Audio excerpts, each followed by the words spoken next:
Bismillahirrahmanirrahim. Assalamualaikum warahmatullahi wabarakatuh. Pada kesempatan kali ini kita akan belajar bagaimana membuat satu lagi huruf yang mirip dengan huruf Ain maupun Ghain dari sisi sifat maupun cara menulisnya. Apa itu? Yakni huruf Nga. Huruf Nga ini lebih banyak ditemui atau kita gunakan saat kita menulis huruf-huruf Arab Melayu. Contoh misalnya Ningsih, ya, huruf Nga itu dipakai.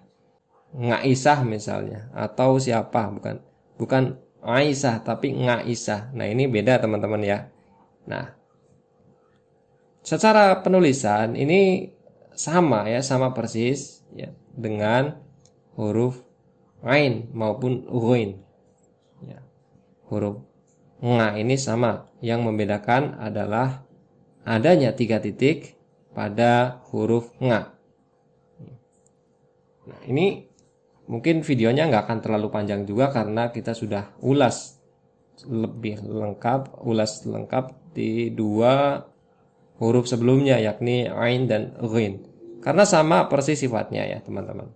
Ini hanya sekedar menambahkan ya bagaimana cara penggunaan titiknya, paling ya kita akan lebih banyak explore.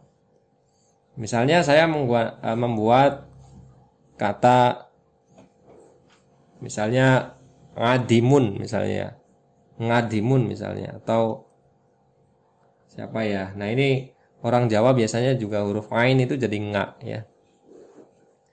Contoh misalnya ngadimun, ini huruf nga yang berada di awal kalimat. Ini sama persis ya dengan huruf yang sebelumnya kita bahas. Nah, ini kita tinggal tambahkan 3 titik saja ya. Berikutnya dal.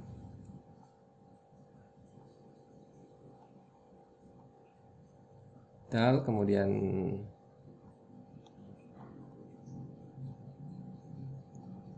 ya, kemudian mim, kemudian masuk ke huruf wawu. Oke, seperti ini.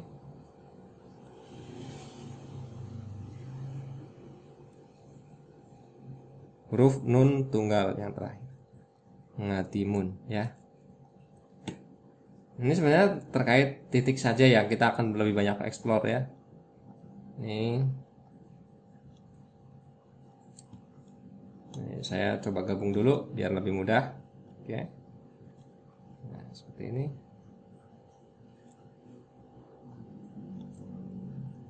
Nah, kemudian ini bergabungnya terakhir huruf nun.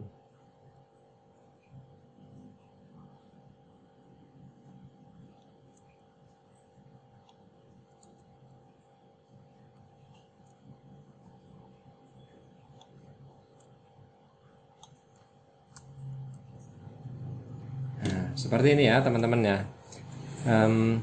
Kita akan lebih banyak explore di huruf lainnya. Tapi yang lain sifatnya sama persis ya. Contoh misalnya huruf Ain yang model di depan. Nah, misalnya seperti ini. Atau misalnya ini tadi ya, kita gunakan yang ini ya. Kita gunakan yang ini nih. Coba satu lagi. Contoh misalnya saya pakai yang ini, saya geser. Nah, seperti ini. Nah, seperti ini, adimun ya. Ngadimun, bukan adimun. Oke, ini terus kemudian terkait titik ya teman-teman ya. Terkait titik sama sebenarnya, kita tinggal geser-geser aja ya. Ini kemungkinan titik yang bisa dieksplor. Nah, karena dia memiliki 3 titik, berarti seperti ini ya nanti ya. Nah, kita coba atur ini. Nah, berarti kalau misalnya enggak ini kan tadi ya contoh ininya ya, ini sebentar nih teman-teman biar bisa lihat. Pada dasarnya titiknya itu kan ini ikut. Nah, seperti ini. Kalau mau ini ke atas berarti yang ini tinggal misalnya dihapus. Ini ya. Saya balikin lagi ya, contoh. Kemudian berikutnya ini juga sama ya. Nah, ini kita tambahkan seperti ini.